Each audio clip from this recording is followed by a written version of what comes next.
Disparé a un oficial de policía. Estaba en prisión a la espera de juicio.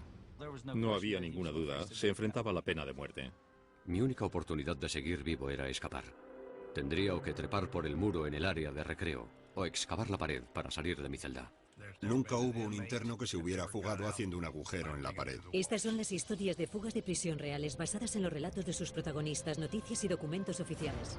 Tendría que utilizar los escasos materiales que nos daban y mis conocimientos como trabajador de la construcción. Algunas palabras y escenas han sido alteradas con fines dramáticos. Tenía que mantener la calma. Era mi única oportunidad. Nunca había visto una fuga como esa antes. Fue brillante. Salga con las manos en alto. Sinceramente, pensé que alguien acabaría matando a John Parsons en un tiroteo. Fugas de prisión. El más buscado de Ohio.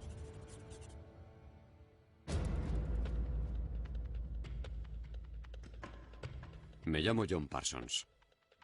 En abril del 2005 pagaba una pensión alimenticia por 3 niños. Estaba sometido a un gran estrés y recurrí al crimen. Poco después me vi envuelto en una persecución policial a consecuencia de un robo. Conocía a John desde hacía muchos años. Cada vez se implicaba en crímenes más serios. Cada vez era más violento y era capaz, podía ser capaz de casi cualquier cosa.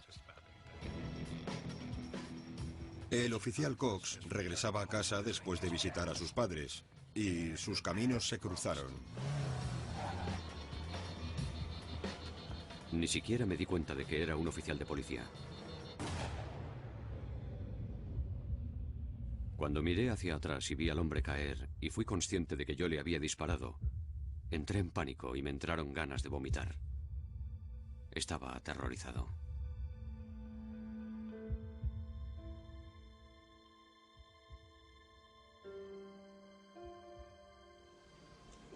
Las palabras no pueden expresar el sentimiento por la pérdida de Larry Cox. Es un oficial al que nunca podremos reemplazar. Puede que fuera el primer amigo personal que moría en acto de servicio. No estaba preparado para ello, para serle sincero. Quedé muy afectado. Prisión Ross del Condado, población reclusa 223. Fui arrestado y entré en prisión en espera del juicio por el homicidio del oficial Larry Cox. Vacíe sus bolsillos. Sabía que en un juicio no podía ganar. Extienda las piernas. Si matas a un oficial de policía durante el desarrollo de sus funciones, te enfrentas a la pena de muerte. Podía soportar la pena de prisión, pero estaba seguro de que me condenarían a muerte. Pensé que no tenía nada que perder. Mi única posibilidad de seguir vivo era escapar como fuera antes de que se celebrara el juicio. Pero me pusieron en aislamiento, donde no tenía ninguna posibilidad de escapar. La prisión que tenemos aquí en el condado de Ross es tan segura como cualquier otra. Probablemente sea incluso más segura que la mayoría. A diario había que luchar para no caer en la depresión y la autocompasión. Sentía que gente que me importaba me odiaba o debería odiarme. Pero tenía que centrarme en salir del aislamiento y planear mi fuga. Legalmente no podían mantenerme en aislamiento sin un motivo. Así que imaginé que si me comportaba como un preso modelo, Tiempo. finalmente me juntarían con el resto de los internos. Lo que usted diga, jefe. Y podría empezar a planear mi fuga. John Parsons era muy hábil disimulando, o como nosotros decimos, utilizando un señuelo. Utilizaba su personalidad para hacer creer a todo el mundo que estaba dispuesto a seguir las reglas. Gracias, jefe. De esa manera no sospechábamos que fuera a hacer nada ilegal. Estuvo allí varios meses y era muy correcto. Nunca dio un problema en prisión. Entonces el fiscal y los jueces dijeron, ¿por qué no lo trasladan al ala general con el resto de reclusos? Yo no quería hacerlo, pero no había nada que indicara que fuera a crearnos problemas. Parsons, te trasladamos a general. Y lo trasladamos al ala general. Había mantenido la calma y había dado resultado. Excepto cuando me encerraran en la celda por las noches, podría moverme por el complejo a mi antojo. Podría salir con el resto de internos al patio de recreo. Los días que no hace mal tiempo, sacamos a los internos al área de recreo. Sin embargo, la orden era que él no se juntara con el resto de internos durante los recreos. Quedaban 3 o 4 meses para el juicio. Tenía que planear mi fuga minuciosamente y ponerla inmediatamente en marcha. Pensé que quizá pudiera encontrar el modo de escapar desde el techo del área de recreo. Pero el muro presentaba una gran dificultad. Calculé que tenía 5 metros de altura. Después había una abertura protegida por una alambrada y 2 rollos de alambre de espino. Parecía complicado. Y decidí que seguiría considerándolo mientras intentaba buscar otra alternativa. ¿También te tienen aquí encerrada? John sabía manipular a la gente y era un hombre muy educado. ¿Qué delito has cometido tú? Pero también tenía ese lado malvado, el que roba a la gente y amenaza a la gente. Era una especie de Jekyll y Hyde.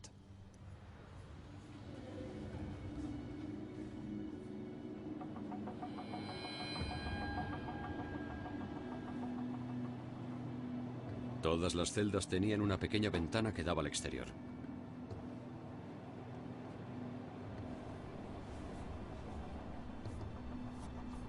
Si conseguía atravesar el muro de alguna forma, estaría fuera. Después me dejaría caer hasta un nivel inferior y me subiría a un tejado de zinc. Desde ahí me dejaría caer unos 5 o 6 metros y entraría en un callejón que recorre la fachada lateral del edificio. John no era ningún estúpido. Podía haber llegado a ser alguien en la vida si hubiera empleado su talento, su mente en cosas más constructivas dentro de la comunidad, pero eligió el camino del crimen. Antes de ponerme siquiera a considerar cómo horadar los bloques de hormigón, necesitaba resolver el problema de cómo ocultar mi trabajo rápidamente. Recuento. Porque hacían recuento 4 o 5 veces al día. El recuento nos sirve para controlar a los internos. Tenemos a todos los reclusos metidos en sus celdas y el oficial entra, comprueba que todo está correcto, hace una inspección visual de la celda y pasa a la siguiente. Tenía que fabricar un sucedáneo de mortero que tuviera el mismo aspecto que el hormigón real.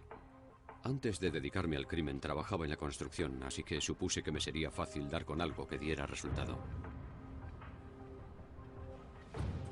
Tendría que utilizar las cosas que nos daban. Mezclar pasta de dientes y polvos de talco podía ser un buen comienzo. ¿No tienes pasta de dientes de sabor a menta? No. Hay lo que hay.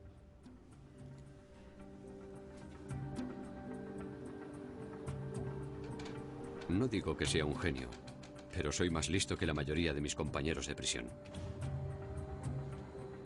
O quizá es que reflexionaba más que la mayoría. La mayoría de la gente que conoces en la cárcel no piensa mucho antes de actuar.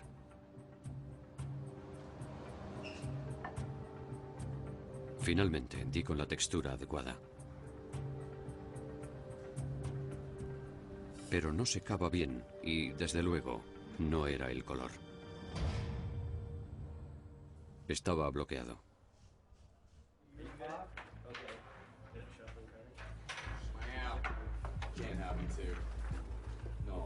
Un día vi a un grupo de internos jugando a las cartas. Utilizaban caramelos como fichas.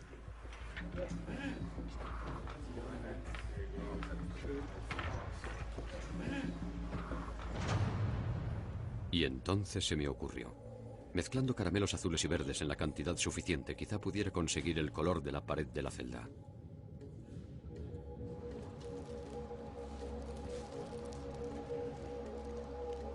Metí los caramelos y la pasta de dientes en una bolsita de plástico. La puse bajo el chorro de agua caliente y lo amasé todo para disolver los caramelos y mezclarlos con la pasta de dientes.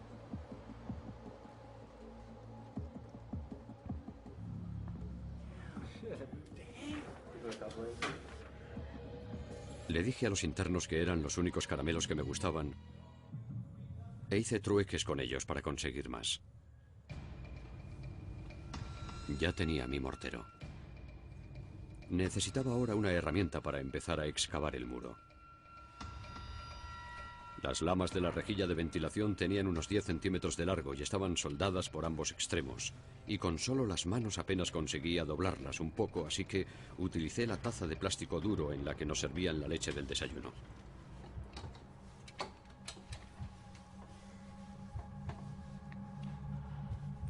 Estaba listo para empezar a excavar. No tenía ni idea del tiempo que me llevaría. Solo esperaba haber acabado antes del juicio. Inspección.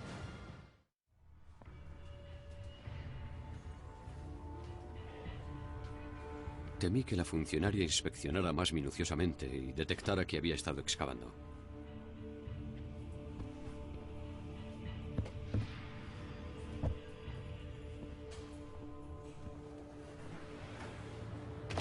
No quería volver a correr ese riesgo nunca más.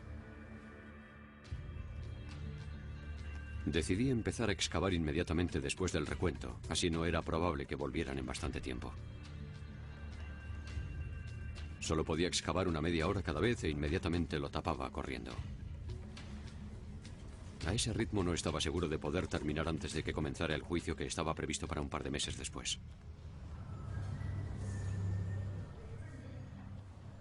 Como progresaba muy lentamente, decidí quedarme en la celda cuando los demás internos iban al recreo.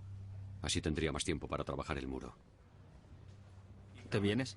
Pretendía estar trabajando en mi caso. Normalmente nadie me preguntaba. Me dejaban mi espacio. Nunca hubo un interno, desde que yo era sheriff, desde que se construyó la cárcel, que se hubiera fugado haciendo un agujero en la pared.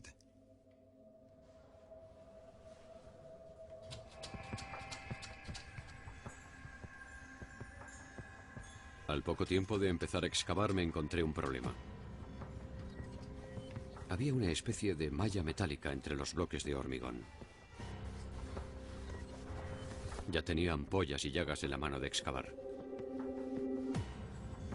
Y entonces me di cuenta de que algunas de las grietas entre los bloques de hormigón estaban rellenadas con cemento sólido.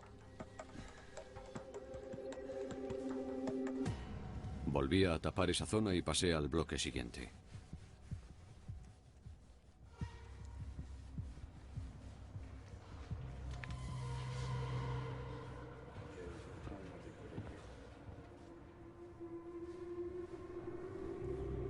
A veces el estrés era casi insoportable. O me condenaban a muerte, o me pasaba el resto de mi vida en prisión, o me escapaba y vivía escondiéndome durante el resto de mi vida. En cualquiera de los tres casos sabía que mi vida de familia con mis 3 hijos había terminado. Nunca volvería a vivir eso. Intentaba no verme sobrepasado pensando en lo que iba a perder y lo que le estaba haciendo pasar a mis seres queridos.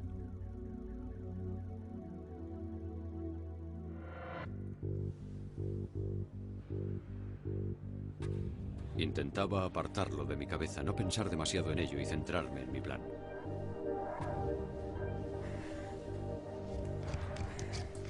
Por fin empezaba a avanzar. Pero surgió un nuevo problema. Mi herramienta era muy corta. Para seguir avanzando tenía que encontrar la manera de empalmar 2 lamas para hacer una herramienta más larga.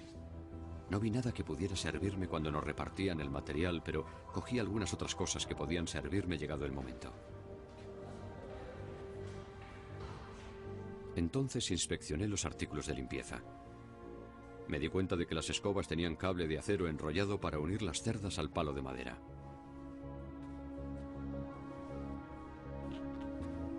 Utilicé el cable de acero para empalmar varias lamas, montando una sobre otra a unos 3 centímetros. Después doblé un extremo para hacer una L que me sirviera de mango para no hacerme daño en la mano. Ya tenía una herramienta que podía utilizar a modo de taladro y a partir de ahí empecé a avanzar mucho más deprisa. Me di cuenta de que tenía que rellenar la grieta con algo para evitar gastar toda la mezcla de pasta de dientes, así que hice palitos de papel maché utilizando papel higiénico. Lo humedecía, lo ajustaba en la grieta y lo dejaba secar. Yo pasaba mucho tiempo en la cárcel, pero nunca se me comunicó que John Parsons presentara ningún problema de conducta. De hecho, hasta el sacerdote lo visitaba y él decía que aceptaba a Dios y que quería cambiar su vida. Por fin, un mes después de empezar, conseguí dejar suelto el bloque. Lo saqué. Vi una capa de ladrillos y supe que al otro lado de esos ladrillos estaba la libertad.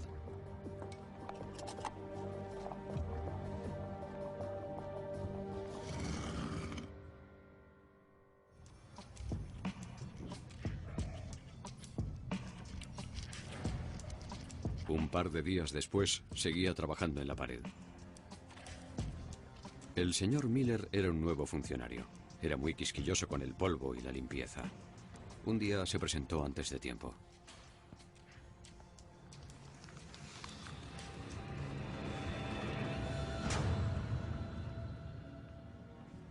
Inspección. Y la grieta de 3 centímetros que acababa de hacer y tapar estaba todavía húmeda y cubierta de polvo del mortero. El funcionario se fijó en ese pequeño punto y lo tocó.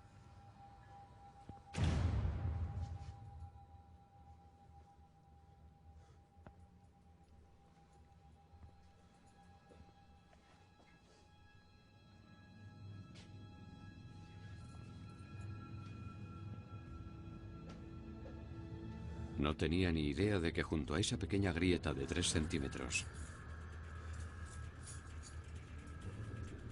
había un bloque de hormigón completamente suelto detrás del cual escondía todo el material que utilizaba para excavar y tapar.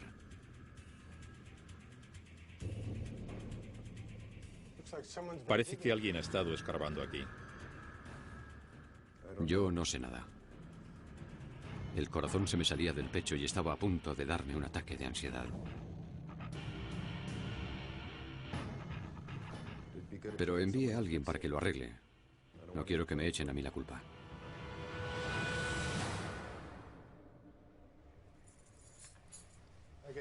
Enviaré a los de mantenimiento para que echen un vistazo.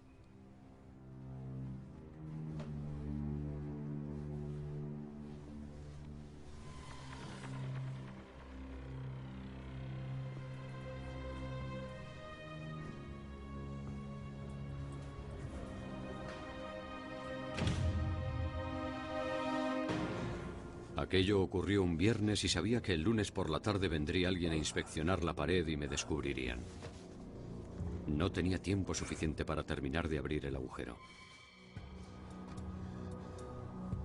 Había empleado mucho tiempo desarrollando mi plan. Y ahora solo tenía 48 horas para idear otro plan de fuga. La fuga durante el recreo era la única otra opción que me quedaba.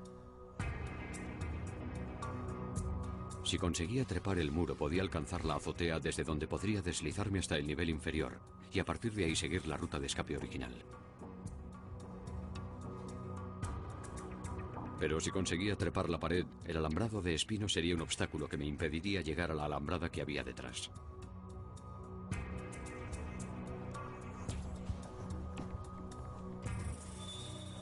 Podía utilizar las lamas de metal para solucionar el problema. Tenía unas 20 escondidas en la pared. Las doblé en forma de S. Rasgué las sábanas en tiras y las trencé para hacer una cuerda. Después enganché las lamas curvadas en la cuerda. Las utilizaría para retirar el alambre de espino para no quedarme enganchado en él. También trencé una escalera de cuerda que engancharía en la alambrada de gancho. Con papel de periódico reforcé los peldaños. Necesitaba una garrocha para alzar la escalera y utilicé 4 cilindros de papel de 1 metro de largo que al unirlos formaron un tubo de 4 metros de largo. En el extremo coloqué un brazo formando un ángulo de unos 120 grados.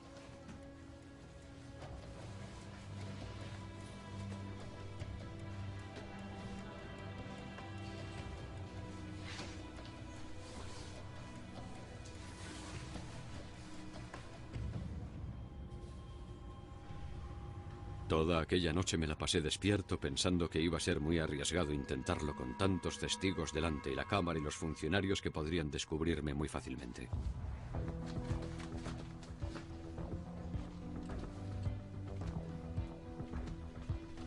El sábado por la mañana lo tenía todo listo y me preparé para cuando nos llevaran al área de recreo.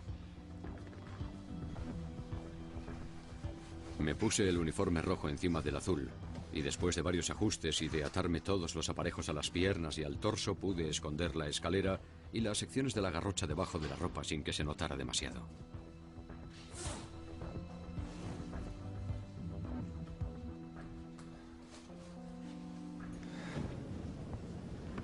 Pasar delante del mostrador era el primer paso.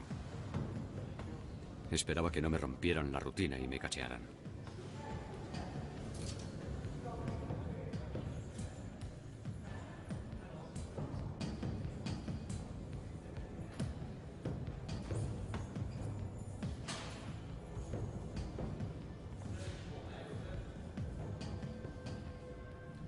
¿Qué llevas ahí?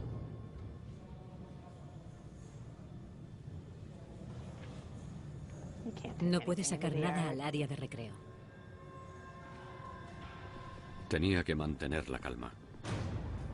Aquella era mi única oportunidad. El lunes descubrirían lo que había estado haciendo y volverían a ponerme en aislamiento y allí me quedaría hasta que me condenaran.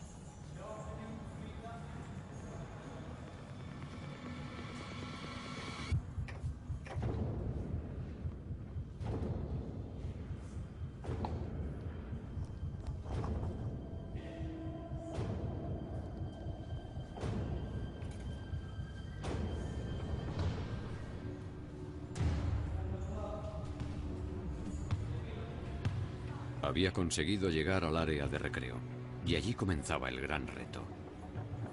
El recreo duraba solo 1 hora y sabía que si quería escapar tendría que hacerlo durante los primeros 10 minutos cuando todavía estuvieran liados con el papeleo. Había 2 posibilidades de que me descubrieran. Una, que los funcionarios me vieran por la ventana que daba al área de recreo, y la otra, que me vieran en la cámara de circuito cerrado. Pero estaba seguro de que la cámara tendría un punto ciego.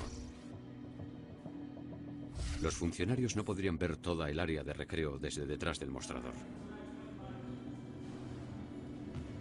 El mejor punto estaba por encima de la cámara. Allí ni la cámara ni los funcionarios podrían verme. El alambre de espino en esa zona estaba más enmarañado, con poco espacio entre los alambres. En la otra parte el alambre estaba más separado, y además había un saliente en la pared que podía servirme para treparla.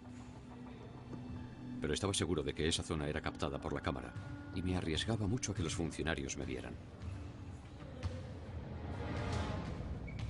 Decidí que lo intentaría por el primer punto. Fui contándole a todos los reclusos lo que pensaba hacer. Mantén la boca cerrada, y les pedí que no me delataran. Ensamblé la garrocha. Enganché la escalera de cuerda al extremo y la alcé.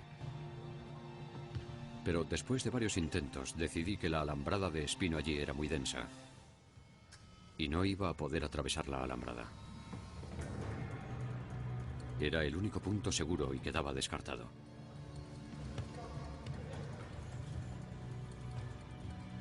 Estaba preocupado.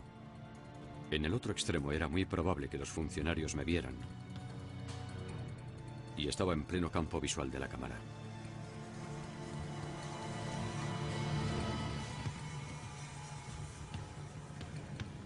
Fue uno de los momentos de más nerviosismo en toda mi vida. Sabía que me podían pillar muy fácilmente.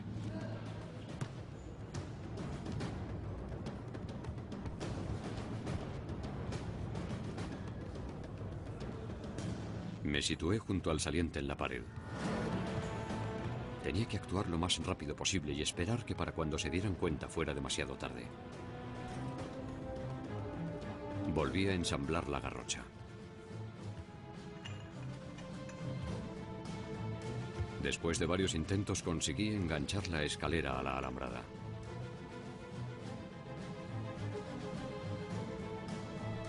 Me apoyé en el saliente para seguir subiendo. Trepé hasta arriba, me enganché con una pierna al peldaño superior de la escalera para tener las manos libres para abrir un hueco en la alambrada de espino. Se me quedó enganchado el uniforme y tuve que dejarlo allí colgado, como una bandera roja.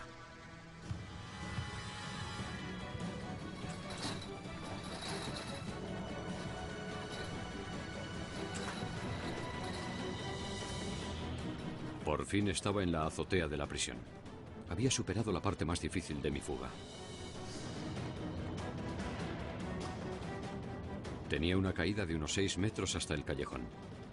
Las suelas de mis zapatos de presidiario eran muy finas. Era como saltar una altura de 6 metros con los pies descalzos, pero no tenía alternativa. Salté. Serían las 12:30 del sábado cuando recibí la llamada que me informaba de que se había producido una fuga en la prisión del condado. Pregunté, ¿quién se ha fugado? Y me dijeron que era John Parsons. Incredulidad, rabia. ¿Cómo era posible? ¿Cómo había ocurrido? Todo aquello me pasó por la cabeza. Furioso, conmocionado. No sé, no podía creérmelo. No podía creer que John Parsons se hubiera fugado de la cárcel. John tuvo mucha suerte. Creemos que hubo una distracción en la cárcel para llamar la atención de los funcionarios. Creemos que John hizo su temeraria fuga en ese momento en particular. Además, la cámara en el área de recreo era una cámara muy antigua. A veces funcionaba y a veces no. La suerte estuvo de su parte.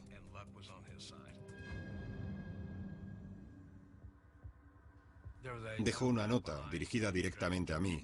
Decía, adiós, Ron. Supongo que John intentaba ser gracioso. Pensaba que era gracioso, supongo.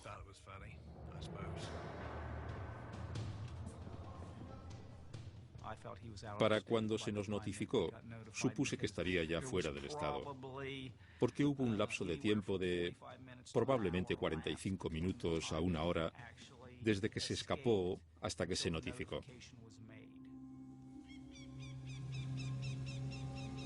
Mi plan era salir del país, pero la persona que tenía que sacarme de la ciudad me falló. Tenía que alejarme de la zona lo antes posible, así que robé una bicicleta y me dispuse a recorrer los 11 kilómetros que había hasta Frankfurt, donde vivía por aquel entonces. Sabía que la policía iría allí pronto, pero no tenía elección. Necesitaba ayuda. Para empeorar las cosas me había roto el tobillo, apenas podía pedalear. Cuando llegaba una cuesta arriba tenía que bajarme de la bicicleta y subirla a pie. Iba a Carter's Lumber a comprar unas maderas. Me subí al camión, bajaba por la colina y vi a un tipo empujando una bicicleta cuesta arriba. Llevaba una camiseta enrollada en la cabeza. Hacía bastante calor ese día. Pero cuando pasé junto a él giró la cabeza como para que no le viera. Me dije, esto es muy raro.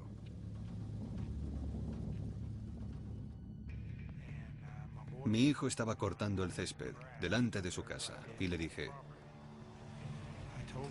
¿sabes ese tío que se ha escapado de la cárcel del condado? Creo que acabo de verlo subiendo por la carretera, subiendo la colina.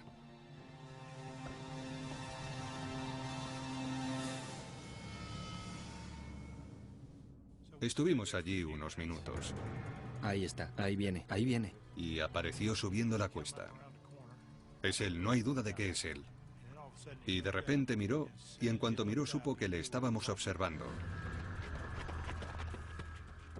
Mi chico echó a correr hacia él y él se metió en el bosque a un lado de la carretera.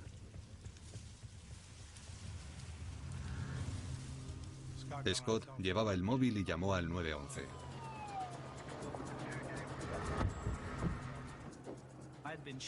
Llevaba 7 años de jefe de la policía y era la primera vez que salía corriendo de casa con las luces y la sirena puestas.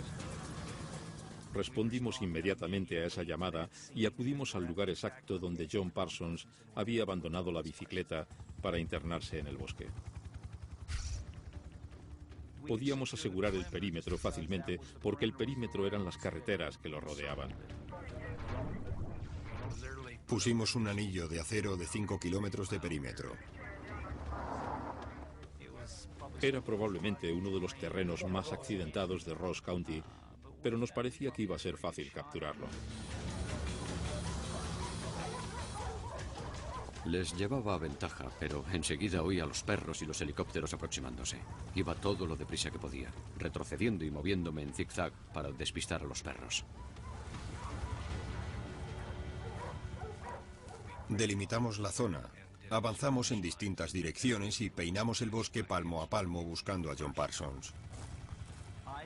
Tenía la impresión de que no se cogería a John Parsons vivo. Sinceramente pensaba que alguien acabaría matando a John Parsons en un tiroteo.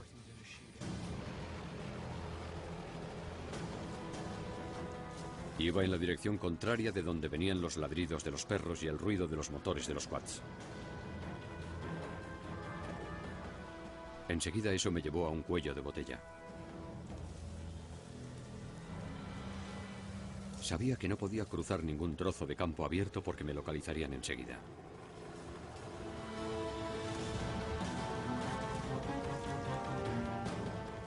Decidí dirigirme hacia la carretera 28. Esperaba poder cruzarla de alguna manera. Teníamos agentes apostados cada X metros, de manera que se veían uno al siguiente y viceversa. Si Parsons aparecía, alguno de los agentes lo vería. Sobre mí había una avioneta y al menos 2 helicópteros volando en círculos. Para cuando llegué al límite del bosque que marca la 28, había mucho tránsito de policías. No tenía más remedio que buscar un buen sitio donde esconderme y esperar el momento propicio para cruzar. Las primeras 36 horas no fui a casa para nada. Y después de eso, incluso iba a casa, me duchaba, dormía 4 o 5 horas y volvía a meterme en el bosque. Podía esconderse entre los matorrales, podía meterse en un barranco, taparse con la maleza y aunque pasaras a su lado no verle. La temperatura era de 40 grados o más, quizá. Los perros solo podían actuar 30, 40 minutos seguidos. Después de ese tiempo había que sacarlos de allí para que se refrescaran. Sabíamos que John Parsons estaba sufriendo mucho más que nosotros. Nosotros teníamos ropa que nos protegía de las zarzas y demás, teníamos agua, teníamos comida. Él no tenía nada de eso. Las condiciones eran muy duras. John Parsons no podía aguantar mucho allí. No había bebido nada desde la fuga. Tenía que salir de mi escondite y buscar agua. Tenía dificultad hasta para pensar. Sabía que corría un riesgo enorme, pero estaba desesperado.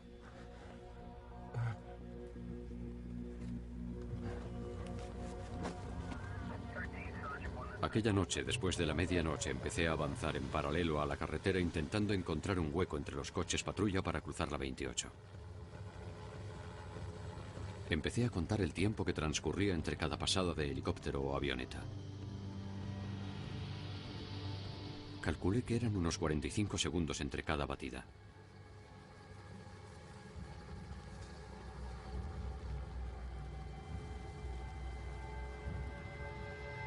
No había vuelta atrás.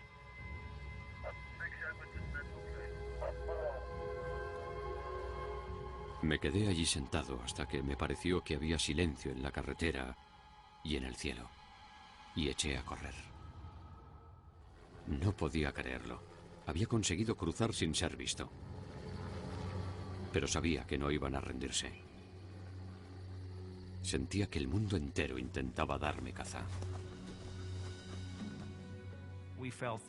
Pensamos que después de 72 horas habría conseguido atravesar el perímetro.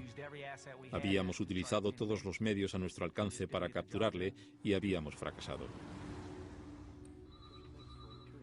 Solo había un sitio al que pudiera haberse dirigido y ese sitio era su casa.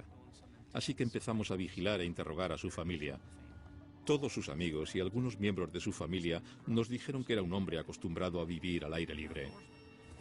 Supimos que su madre tenía una tienda de campaña y otros artículos de acampada en el porche trasero de la casa y que John podía ir a buscarlos, pero nunca se presentó a recogerlos. Después de atravesar el perímetro, me di cuenta de que me había picado algo. Parecía una picadura de araña reclusa marrón, la araña violín. Sabía que si no me trataba podía provocarme una gangrena o incluso la muerte.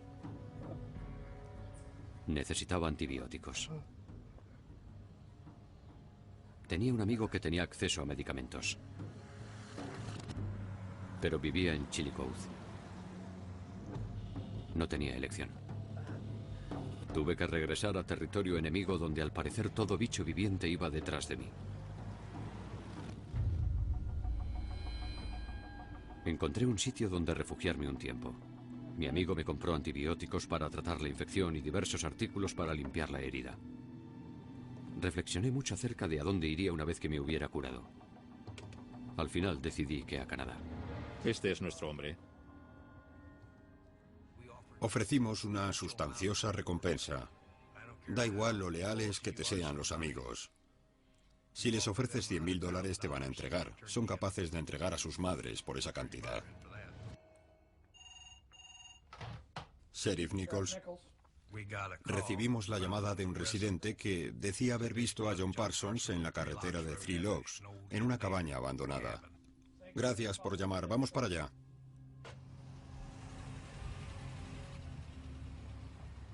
Inmediatamente enviamos allí a nuestros agentes.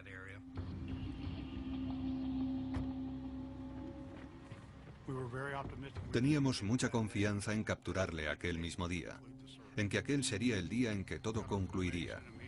Nos organizamos inmediatamente y nos dirigimos a la cabaña. Nos acercamos a la cabaña tan rápidamente como pudimos. Estábamos todos muy excitados. Las emociones eran fuertes. La adrenalina empezó a subir. John Parsons, salga con las manos en alto, donde yo pueda verlas. Decidimos entrar en la cabaña.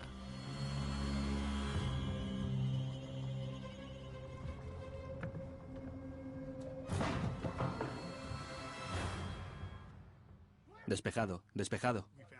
Descubrimos que había una puerta trasera por la que había escapado antes de entrar nosotros en la cabaña.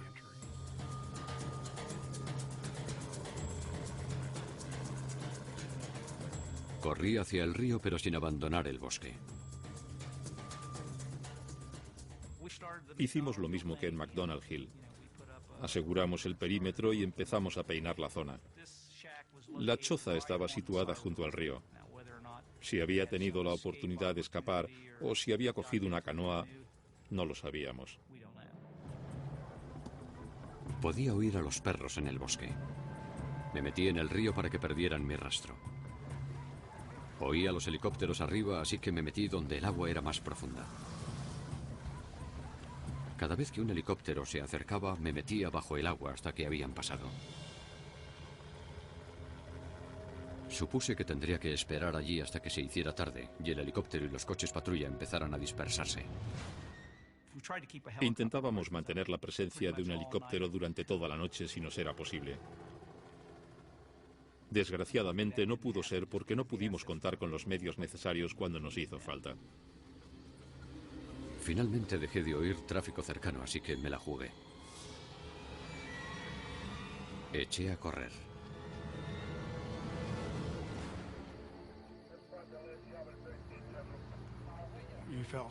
Nos sentíamos desolados.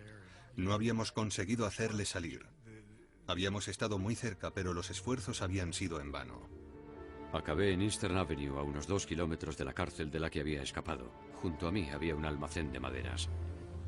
Justo detrás había un terreno boscoso propiedad de la empresa de ferrocarril que estaba abandonado desde que yo era niño. Era un sitio tan bueno como cualquier otro para esconderse. Iba a cometer un crimen en cualquier momento. Iba a hacer algo. Alguien iba a verlo y lo delataría. Empecé a robar maderas para construirme una cabaña. Reuní todo lo necesario para sobrevivir en el bosque. Recibimos la información de que se acercaba al pueblo por la noche siguiendo las vías del ferrocarril y lo comprobamos y vimos que efectivamente alguien había estado allí. Nos informaban de que lo habían visto. Para cuando llegábamos con la canina y nos organizábamos, habían pasado 2 o 3 horas, así que había tenido 2 o 3 horas para desplazarse a otro lugar. Siempre íbamos un paso por detrás. Había momentos en los que pensábamos, ¿qué más podemos hacer? ¿Cómo podemos dar con él? A veces era muy frustrante. Habían pasado 2 meses desde que me había fugado de prisión. Creí que ya estaba lo bastante recuperado como para seguir y dirigirme a Canadá. Le pedí a mi contacto que me consiguiera un arma y un frasco más de antibióticos. Mi plan consistía en ponerme una máscara de Halloween y huir por la noche y mezclarme entre toda la gente disfrazada. Por fin iba a escapar definitivamente y dejaría mi antigua vida atrás.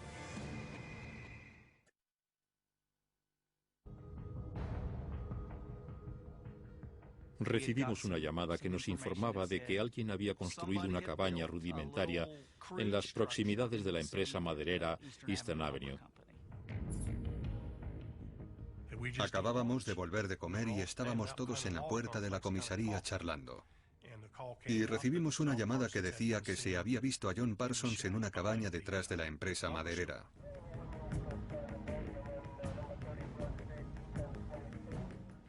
Así que fuimos todos convencidos de que estaría allí.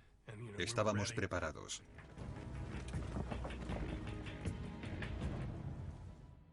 Creo que todos nos esperábamos lo peor. Pensábamos que dispararía sobre nosotros.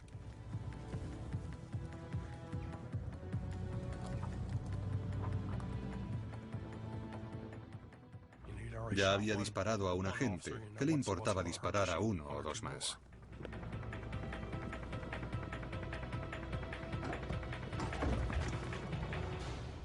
En cuanto vi el tatuaje de una mujer desnuda en su pierna, supe que era John Parsons. Lo teníamos. Salga con las manos en alto. Un escalofrío me recorrió todo el cuerpo.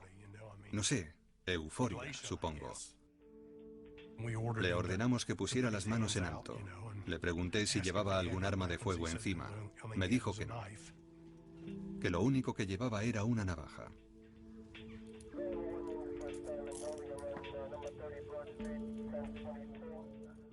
Se rindió. Cuando lo sacamos de la cabaña parecía casi aliviado. Parecía que se alegraba de que todo hubiera terminado.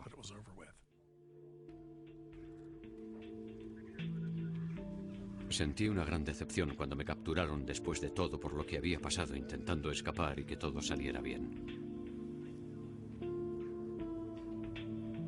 También sentía que se me había acabado la vida.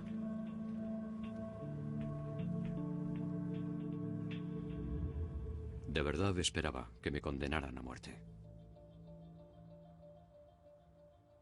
Le estaba esperando con las esposas de Larry. Hola, John. Le dije, John, tengo aquí las esposas de Larry, te las voy a poner. Y me dijo, está bien. Me pareció lo más apropiado que después de que John Parsons hubiera escapado, volviera a prisión esposado con las esposas de Larry. En cuanto a la nota que me había dejado donde decía adiós, Ron, en cuanto vi a John Parsons le dije, bienvenido de vuelta, John. Sabía por qué se lo decía.